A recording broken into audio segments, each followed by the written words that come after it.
13 years. That's the amount of time between Test Drive Unlimited 2 and Solar Crown. In the series' absence, we've witnessed the rise of Forza Horizon, the crew, and the death of its inaugural release. A new wave of indie racers, as well as the rebirth of the original Test Drive Unlimited developers. The point being, a lot has happened in TDU's absence. So where does Test Drive Unlimited Solar Crown fit in? Test Drive Unlimited is back. Let's start with what's here. On offer is a 1-to-1 scale recreation of Hong Kong Island. Scale-wise, it's smaller than previous TDU games, but the focus has shifted to density. It's 9 times denser than Test Drive Unlimited 2's Ibiza, and 3 times denser than Forza Horizon 5's Mexico. And this map, quite frankly, is fantastic.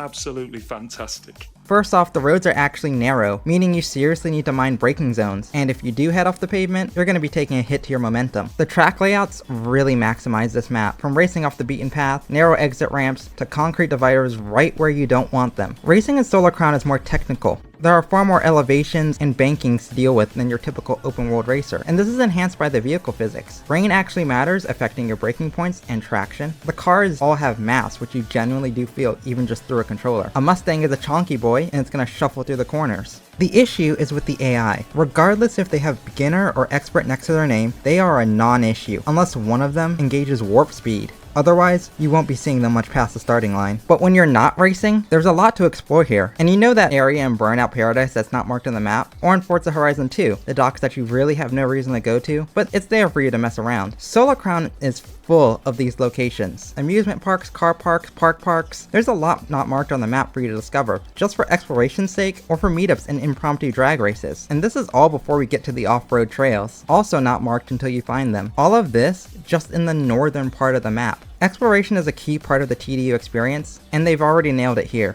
Speaking of this experience, progression, cars, and rich bitch juice.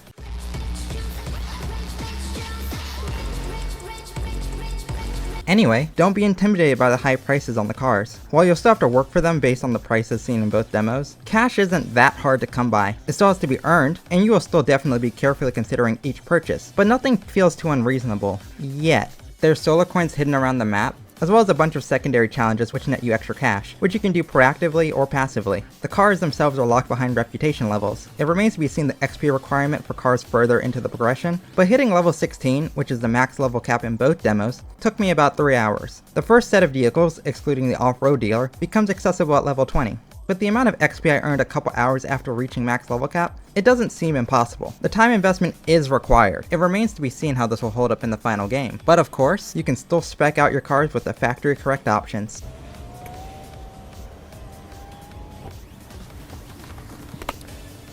Standard.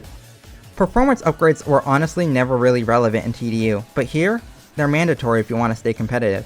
Solar Crown is placing a larger emphasis on carefully choosing what cars you buy because the initial purchase price makes them more of an investment, more so than previous games. And finally, Rich Twat Unlimited. A key aspect of that, houses, aren't available at launch. Its stand-in, the Solar Hotel, does have the exact same functionality as houses in previous games, and through the game it's said you will get better and better suites. But that's one aspect of the game loop which is no longer present, both at launch and for an unknown amount of time post-launch. Trying to scrape together enough cash not only to buy cars, but buy the space to house your cars was a key aspect of the gameplay experience, and it's a shame it won't be present. There is still a garage in the Solar Hotel for you to interact with your vehicles. However, despite only showing 6 bays, you do actually have infinite garage space. Other games have done the same, but at the very least, you should be required to purchase extra garages within the Solar Hotel. It's a band-aid solution to the lack of houses, but this is a key aspect many feel passionate about. You still have clothing and cosmetic options available for you to achieve maximum drip, but these are only present within the Solar Hotel. I still stand by what I said about the game's exploration, but losing the ability to discover clothing stores with their own unique items, as well as plastic surgeons, leaves one of the elements of exploration missing. And while we're on the downsides, back to the PvP. The way it functions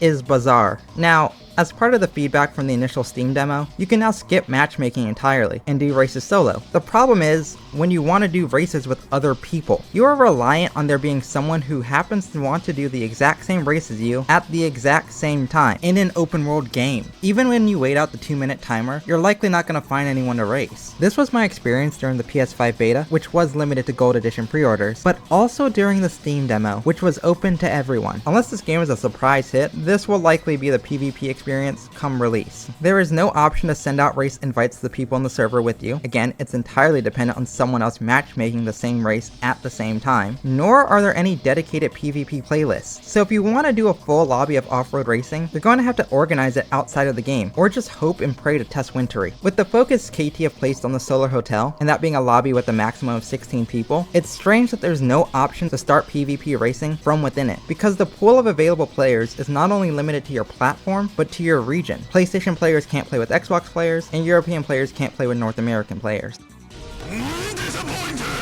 Cross-region and cross-platform is something that's been brought up to the developers, and options are supposedly being considered, but this is how the game will operate for the foreseeable future. Then you get into the clan battles, streets versus sharps, the whole crux of this game, a 4v4 race between the clans. Except these are just standard races, because it's not point-based, like say the domination mode. The clan that wins the battle is down to whoever finishes in first. So what's the goal with this mode? Because if it only matters who's in first, everyone is just going to battle for first, like in a standard race. Whereas if points were given based off of finishing positions, finishing in fourth rather than in fifth may make or break either team, which keeps the racing engaging for all team members and allows for greater individual contribution, regardless if people realize this. The PvP and shared social experience is one of the reasons why the game is online only, and it's disappointing that the PvP is so bizarrely implemented and restrictive. And while we're on restrictions, when I started to record specific footage for this video, I was greeted with a queue, which wasn't present at the start of the beta period, nor during the PC demo, which was open to everyone. Now, I'm not a Final Fantasy XIV player, nor am I British. I don't do queuing, especially for something that I paid for, but I needed footage. So, I started waiting and played Tycho for about 20 minutes while the game tried to log me in, only to look up from my phone and see... Shit. So here I am, placed right at the back of the queue. More Tycho. More error.